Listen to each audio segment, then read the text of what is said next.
Certains chrétiens emploient l'expression d'esprits territoriaux pour désigner l'occupation démoniaque d'un emplacement géographique spécifique. Ironiquement, c'est aussi un terme employé par les païens pour décrire une présence surnaturelle censée résider à un emplacement géographique précis.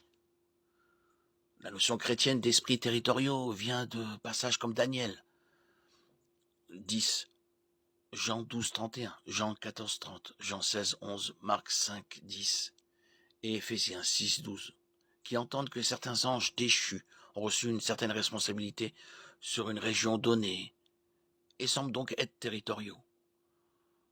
Nous devons cependant nous souvenir qu'il s'agit d'un enseignement déduit. La Bible ne décrit jamais explicitement de hiérarchie des autorités démoniaques dans le monde. Ce qu'elle dit clairement est que les démons sont à l'œuvre dans le monde et que les croyants sont engagés dans un combat à mort contre eux. En Daniel 10, par exemple, un ange a lutté contre un adversaire démoniaque pendant tout le temps que Daniel priait et jeûnait.